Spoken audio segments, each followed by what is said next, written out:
வணக்கம், welcome to அழகி channel. வாங்க இன்றைக்கி நம்மளோட புதுச்செடியெல்லாம் பார்க்கலாம். நம்ம இங்கே வருங்க, புதுசாக வெங்காயம் வீட்டில் இருந்துச்சு, நட்டு வச்சேன். சும்மா ஒரு 10 நாள் இருக்குங்க நட்டு. அதுக்குள்ளே எவ்வளோ அழகாக வந்துருச்சு பாருங்கள்.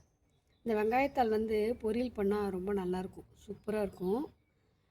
அப்புறம் உடம்புக்கு ரொம்ப ரொம்ப நல்லது. சின்ன வெங்காயம் ரொம்ப பொடிசாக இருந்துச்சு. அதை உரிக்கிறதுக்கு சோம்பேறித்தனப்பட்டுட்டு இப்படி நட்டு வச்சுட்டேன்.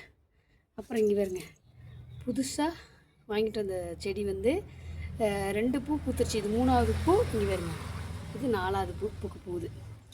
அப்போ என்ன அர்த்தம்? இது நல்லா வேர் ஊண்டிருச்சு, நல்லா வந்துடும் அப்படின்னு ஒரு நம்பிக்கை கொடுக்குற மாதிரி நான் நினச்சிப்பேன். எவ்வளோ சூப்பராக வந்திருக்கு பாருங்கள். வச்சதுக்கப்புறம் கிளை வளர்ந்துருக்குதுங்க. ஒரு மாதம் இருக்குன்னு நினைக்கிறேன் வச்சு. கிளை வளர்ந்துருக்குது. அதுக்கப்புறம் இங்கே பாருங்க, மிளகா செடி ஃபுல்லாக பழுத்துருச்சுங்க. பழுத்துருச்சுன்னா நமக்கு தேவைக்கு மீறி இருக்கிறதுனால நம்ம அப்படியே விட்டுட்டோம், பறிக்காமல் அப்படியே யூஸ் பண்ணிக்கலாம். பழத்தை அப்படியே எடுத்து யூஸ் பண்ணிக்கலான்ட்டு பறிக்காமே விட்டுட்டேன். நல்லா இருக்குல்ல, சூப்பராக இருக்குது பாருங்க. இங்கே வருங்க, செடி ஃபுல்லாக உங்களுக்கு காமிக்கிறேன்.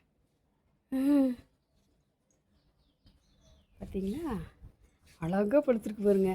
அப்படியே கிளி மூக்கு மாதிரி, உண்மையிலே கிளி மூக்கு மாதிரியே இருக்குது பாருங்க. இங்கே பாருங்க, சூப்பராக இருக்குது பாருங்க. பாய், அடுத்த வீடியோவில் சந்திக்கலாம்.